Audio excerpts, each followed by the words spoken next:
And Doctor Who continues its mission to see how much random ideological crap it can ram into a single episode. Unfortunately, this is, once again, accomplished by sacrificing anything even remotely resembling a quality script. Remember the Shakespeare Code? You know, that episode from way back when Doctor Who was actually good? You know, the good old days when we actually liked the show. It seems so long ago now, like a distant dream. A dream that was replaced by a waking nightmare. It seems like this episode was using the Shakespeare Code as its basic template, but without any of the charm that made that story great. This week's masterpiece was written by Joy Wilkinson, who is somewhat of a feminist. It's a story about witches. She may have been projecting, who knows. The Doctor and her friends end up in 1612 Lancashire, by some accident or something. Who cares?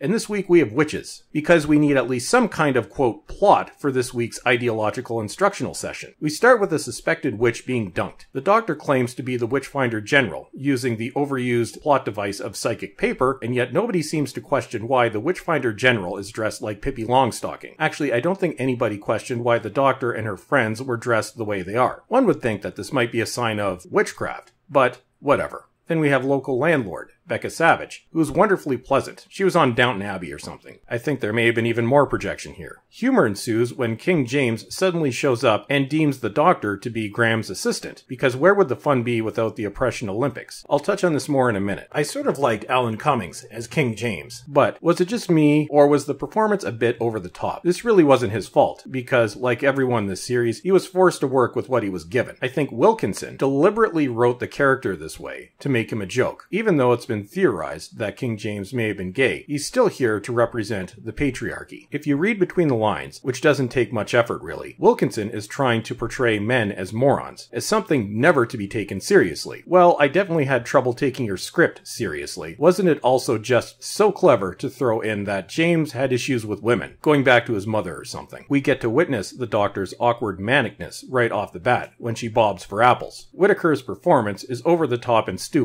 as usual. There isn't even a glimmer of charisma here. She just comes off as horribly unpleasant and fake. She's still doing a Tennant Smith imitation, but she fails to understand that charisma played a big part in what made those Doctors so likable. A table has more charisma than Whittaker. The Doctor ends up being accused of witchcraft. Really original there, Wilkinson. I never saw that one coming. Really, I didn't. The end of the episode was hilariously thrown together. Like Wilkinson suddenly remembered that there was supposed to be some kind of story here, not just a morality tale, and that she had to find a way to finish it quickly. This was such a paint-by-numbers fill-in-the-blanks episode. The Doctor and her friends land somewhere. There's a misunderstanding, and the Doctor gets accused of witchcraft, and then it all turns out to be aliens in the end. I could come up with a more original script in a coma. Of course, given that this episode was written by a feminist, there is no shortage of one-liners that highlight female oppression, and I mean a lot of lines. It seems that at every opportunity, the Doctor's gender is mentioned, either to remind us that the Doctor is a woman, or that the Doctor is being oppressed. We learn that it's difficult for a woman 6 minutes in. Then King James decides the Doctor is Graham's assistant because a whammon could never be the Witchfinder General. Shortly thereafter, Whittaker proclaims, quote, "These are hard times for women. If we're not being drowned, we're being patronized to death." I think being drowned is a lot worse than the patriarchy being mean to you, Jodie. Later on, Whittaker declares, quote, "If I were a bloke, I wouldn't have to waste time defending myself." No, because the Doctor was never in danger, ever. Then there were really annoying lines that really didn't need to be there. Take, for example, the randomness of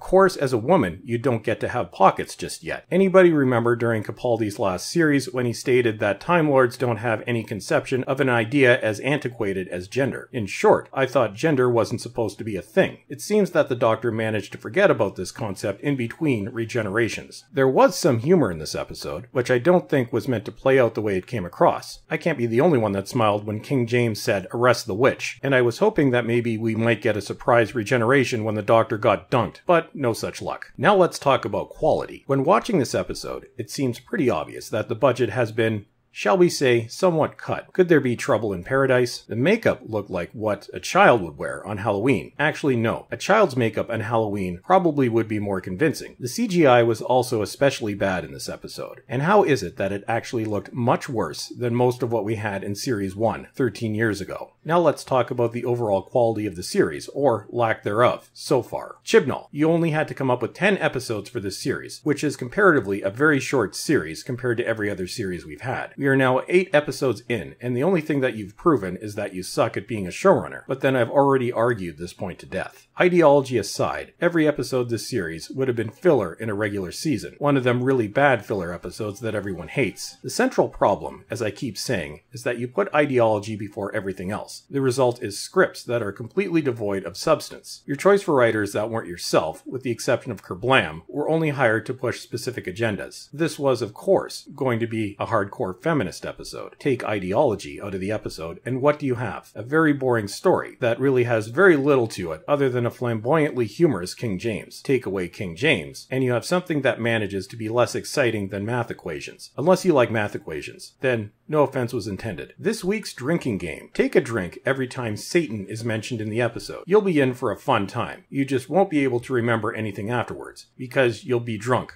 Really, really drunk. Sorry, but I've already used the death by alcohol poisoning line, but that would have fit perfectly here too. But in all seriousness, Wilkinson, you couldn't at least vary the dialogue a bit? I've heard some people say that this was one of Doctor Who's scariest and most disturbing episodes. Well, it was disturbing, but not in a good way. What would these people do if they were exposed to, say, A Nightmare on Elm Street? And disturbing, what would they do if they ever saw The Human Centipede Part 2? Their heads would probably explode or something. So, in conclusion, this episode was yet another fail by Team Whittaker and Chibnall. I wonder what wonders we'll learn about next week. It looks like it has something to do with a cabin. Maybe the cabin is sexist. Good lord. And that's it for today. Don't forget to follow me on Twitter and check out my other channel. And as always, everyone, thank you for watching and have a great day.